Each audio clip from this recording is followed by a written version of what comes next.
Anyway, welcome back to Draft-a-thon presented by Snickers. Rookie mistake? Maybe you just need a Snickers. Thanks to Snickers for sponsoring us tonight and helping to make this happen. All right, you ready for 2 new guests, Dave Richard? I am very ready. I am so excited for these guys. Yeah, we got Marcas Grant coming on. Marcas, what's up? What's going on, fellas? Good to be here. Marcas, is this 3 times in like 30 days? In about a month to hang out? In about a month, right? From Canton to I did the mock draft with you guys last week, and now this. So yeah, it's what a pleasure. What an absolute pleasure it is, man. Marcas Grant from NFL Media. Absolutely awesome to see you again, buddy. It's good to be here. And Marcas, meet Alan Marcas. Hello, Alan. Nice to meet you. Nice to meet you too. How about we meet Ray GQ? I had such a blast talking to Ray GQ on our salary cap draft mock. It was so fun. Welcome back, Ray. Appreciate you, Adam. Thank you for having me. What's going on, Dave, Alan, and my man Marcas? What's going on, man? Hope all is well. Hope y'all are doing good. We are guaranteed to learn something with Ray here, which isn't to say that Marcas or Alan can't teach us something along the way, but Ray looks at the game through a lens that not many people do. So I appreciate him being here. Man, thank you for having me on. Thank you. I appreciate it too, because this is great. I get to look at myself in Ray's shot. It's Inception. I wanted to do this. I'm watching y'all. It's like Inception. You get to like do the stream, watch yourself. I just, Adam, people are like, were you clean shaven when you started and you're scruffily now? So I just wanted you to see yourself as we did this exercise. I appreciate it, guys. I'm going to share my screen here and we're going to grade one more draft. You guys let me know what you think. $50 donation here. Saquon Barkley and how are we supposed to see this? Are you kidding me? Let me see if I can zoom in. Let me see if I can zoom in. Yeah, I can zoom in. There we go. How's that? Better? Did that work? I feel like good. Scotty. All right, we got this. So this was a 12-team league. Barkley, look at this. 3 running backs. Barkley, Pollard, Gibbs, Watson, London, Fields. Where's our tight end? We got Freiermuth. That's our only tight end. But Fields, Barkley, Pollard, Gibbs, London, Watson, and Ayuk and Dotson. Man, he crushed the year 2 wide receivers, right? Let's get a couple breakouts there. This is a 12-team PPR. I'm going to give this a A-. What do you guys think? Yeah, I like this Love Gainwell. Love Gainwell. Oh, Philly guy. Okay. So why don't you talk about that for a second, Alan? Because you're there in Philadelphia. You hear about the Eagles all the time. Why do you love Gainwell? Again, I think what's coming out of the reports, right? He seems to be the one more than anything. They released Trey Sermon, I think today I heard as well. Yep, yesterday. I'm just not sure. Of all 3 running backs that are remaining, by no means are they using the term bell cow, right? They're PPR type running backs. I think that's what you're going to get. It's going to be a throwing offense. Hurts is going to, of course, run the ball like heck, especially at the goal line. So I'm not saying that he's a good bench player from what this gentleman or this gal drafted. So I do like that. But I think Gainwell is the leader of the pack, if you would. And that's what we're hearing here in Philadelphia also. All right. Ray, you want to give a grade here on this team? Yeah, I think I'm in line with you. I would give this probably an A or an A-.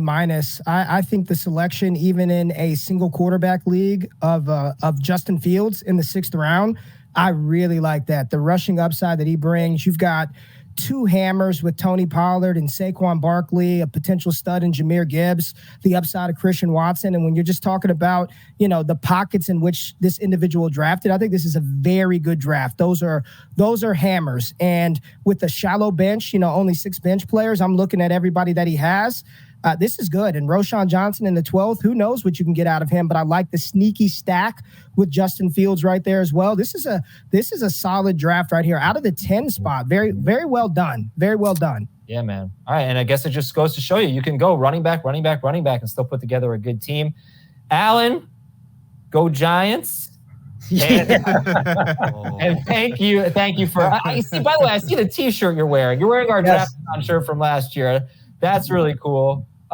Thank you for everything. Yeah. And I miss hearing you on our radio show, that voice on our radio show. I miss that. Yeah, it was a great show. Being part of the family. Yeah. Tell Jamie I said, hey, will you please? I'll text him right now. All right. Thanks, guys. See you later. All right, Marcus and Ray, we're going to try to grade some teams a little bit later without looking at all my Gmail folders. But let's I got some name that player for you guys in a bit. Let's talk breakouts here. Marcus, who are some of your favorite breakouts for 2023? Well, I feel like everybody and I'm here too. I feel like everybody is big on James Cook this year, right? What was funny is that last year the Bills were sort of collecting pass-catching running backs like Pokemon, but they weren't using them to actually catch the football. And I think the difference is this year, we are going to see James Cook be a part of the passing game there in Buffalo. All the reports are he really has established himself as the RB1 there. I know people got a little bit nervous in the preseason with Damian Harris coming in to get a couple of short goal line touchdown opportunities, but I think it's going to be Cook that gets the majority of the work, and I really do think they're going to use him as a pass catcher, and not just sort of as a dump-off emergency outlet sort of thing. I mean, as a guy who sort of runs routes and gets those downfield opportunities. So I love him, and especially coming in the 7th round or wherever he is right now, it feels like a huge value. I mean, this is a guy that's being drafted kind of in the low-end RB2 range that has the potential, if things go right and he has a couple of big spike weeks, to maybe be sort of a low-end RB1. In a dream world, I think that happens. I love him. I love Dameon Pierce. I feel like I love getting Dameon Pierce in the 5th round. That doesn't seem to happen anymore when I'm in drafts, and I wish that you guys would stop that because it really makes my life sort of frustrating.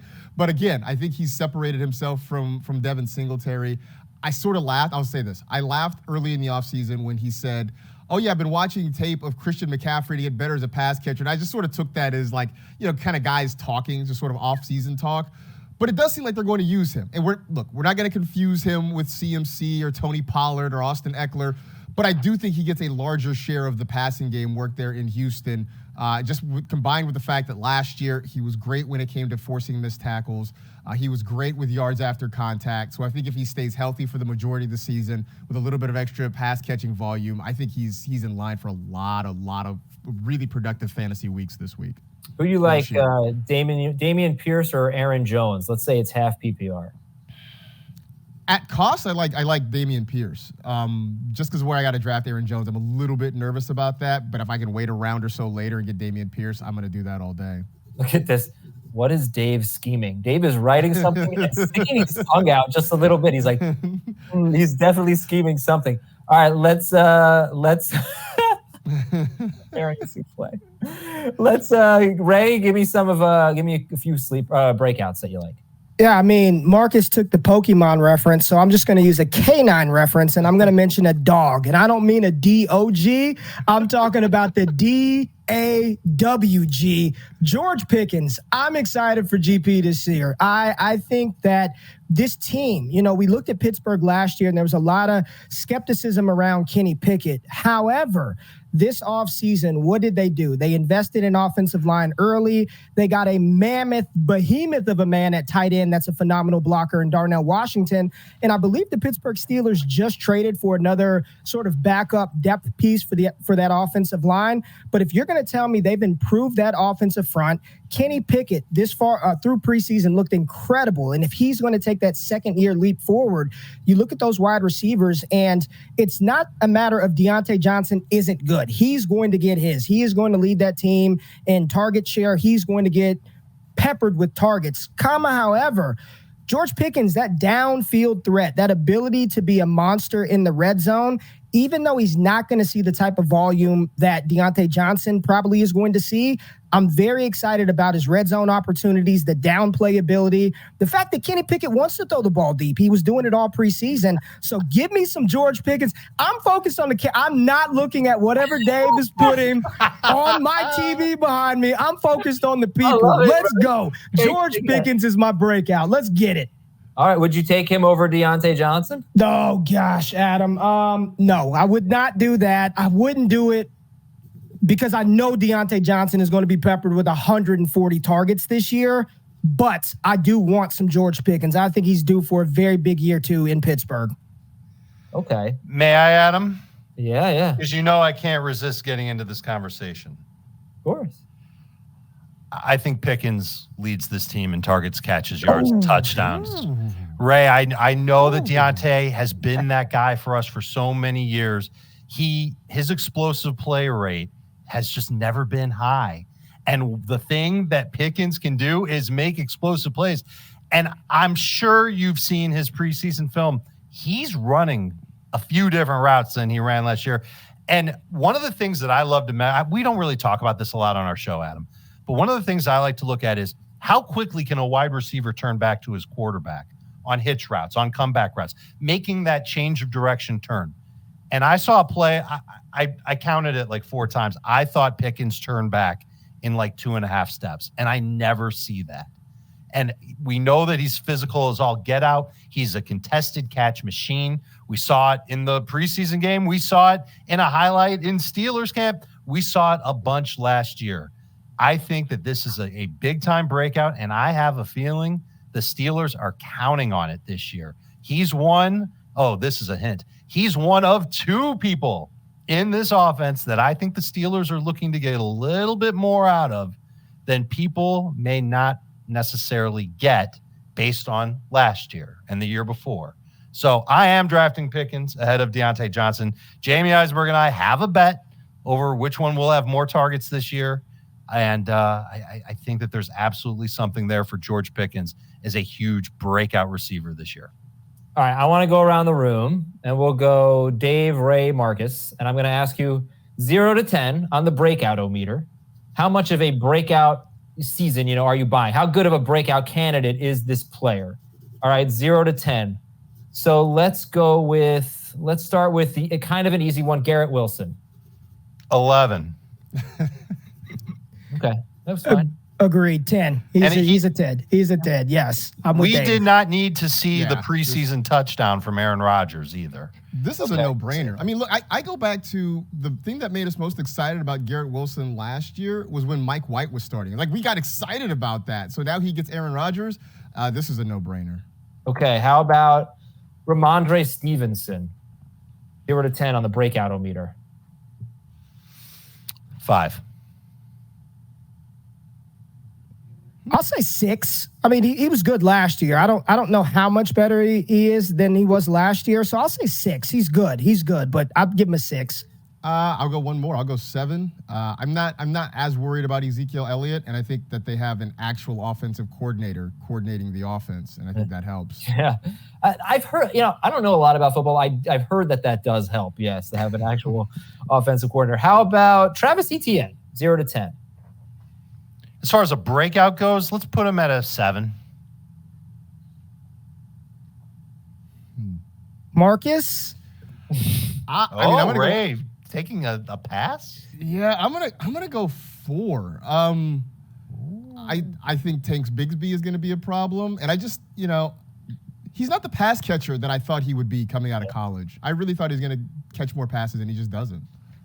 Marcus stole mine. I should have went first. It was 4. But when I say that, it's not an indictment that I think Etienne is bad. I think he's going to be awesome. But I'm probably with the 4. I think Bigsby is a little more of a problem than people realize because Travis Etienne is not that type of pass catching back. So I'd say 4. All right. I would be surprised, Adam, if Etienne had a large role in the passing game. All right. How about Christian Watson? 8. I think he's like a 9. Okay. I was gonna go 7. I think he's close to. I think his numbers are gonna look similar to what he had last year. I think he gets more targets. I don't know that the overall production is gonna be as good. Just Jordan Love's not at Aaron Rodgers, and that's not a knock on Jordan Love. He's just not Aaron Rodgers. Did either of you guys watch Jordan Love this preseason? A little bit. I did. I had some very strong takes on Jordan Love, so I was invested in watching him this preseason. Yes. Did you think his biggest flaw was being a little late on throws? I think so. Timing is a little off, a little bit late. Christian Watson versus Cincinnati, he had him for 6 and missed him just a little bit late. Mm-hmm. But yes, I watched a bit of Jordan Love, and I'm optimistic yet very, very cautious. Okay. I get it. Would you guys like to play a quick round of Name That Player before you leave? Sure. Yes. All right. First one to get it right. We got 3 of these. Let's see who wins. All right. First player, a Super Bowl champion, a recent Super Bowl champion. 2014 third-round pick from Georgia State. And he had touchdown receptions in 6 straight regular season games. I got it. There you go. Jarek McKinnon. Yeah, you don't have to raise your hand. Just say the name. Well, you didn't specify that, host. 1-0 Dave. All right, next guy. Top 15 ADP at his position. He's a top 15 at his position. He has a new quarterback this year. In his final year in college, 2 of his teammates had more receiving yards than him. That was 2021. 2021 was his final year in college. Jalen Waddle are in the NFL. No, not Give me the clues one more time. I think I got it. Top 15 ADP at his position. Yeah. Has a new quarterback this year. Yeah. And in his final year of college, 2021, 2 of his teammates had more receiving yards than him. Go ahead. Chris Olave. Garrett Wilson, and Dave. All right. Dave wins, but this round is worth 3 points. So Ray and Marcus. I'll stay out of this one. Let's have Ray versus Marcus. All right. He was the tight end 10 last year, and his current ADP on some sites is tight end 10. He has been in the NFL since 2017, but never more than 4 touchdowns in a season. I know. And me and Dave were a big fan of his even before he was drafted, because we went to the same college as him. Did you go to school in Florida? We did. Do you like Mr. Njoku?